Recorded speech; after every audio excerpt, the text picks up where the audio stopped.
Do your students struggle to read documents online? Now, I'm not talking Google Docs or Google Slides, but those web pages online. Well, there's a new extension that I would like to talk to you about.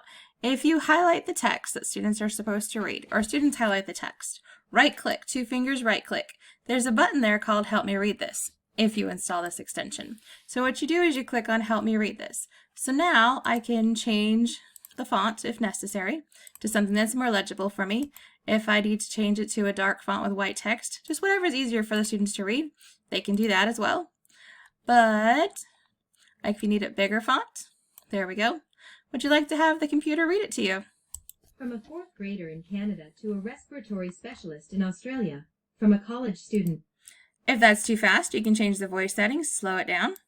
Maybe you prefer a male's voice. Student in Michigan to a volunteer firefighter in Chile. The winners of this year's... But wait, there's more. Do your students need to know where the parts of speech are? You can click this little button here that'll say like the nouns are now in purple. Don't need the parts of speech, maybe they need to identify the adjectives of a sentence. This little label here will tell you which ones they are. If you don't need that, go ahead and turn it off. But here's the real power. Reading preferences. If you have students that lose focus quickly, show only one line of text at a time. And again, it still reads it. Space apps COVID-19 Or maybe 3 lines of text at a time. Don't need the line focus, turn it off. If students are having trouble with maybe English, we can always turn on the picture dictionary. And not everything, but if you have it here, it'll translate English and Spanish. Pandemic. Worldwide. Most of these are supposed to have pictures, teammates. I'm not seeing... Interesting. There we go. I found a word that had a picture dictionary to it. So again, some words have picture dictionaries, some don't. If you have students that are having trouble reading it in a different language, they can translate this entire document to another language.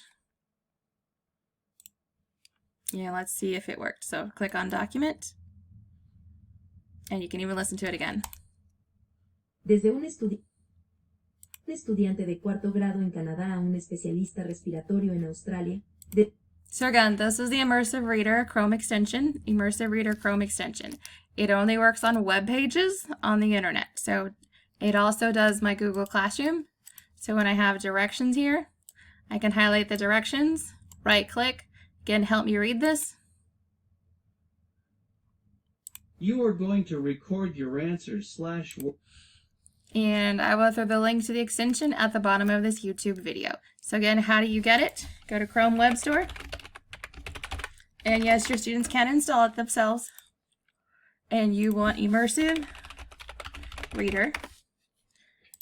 Even though it says unofficial, just click add it to Chrome, add it to Chrome. Then when you get to your extensions, I would recommend penning it so it's always visible at the top. Again, I would recommend penning it so it's always visible at the top. Let me know if you have questions or need assistance using this.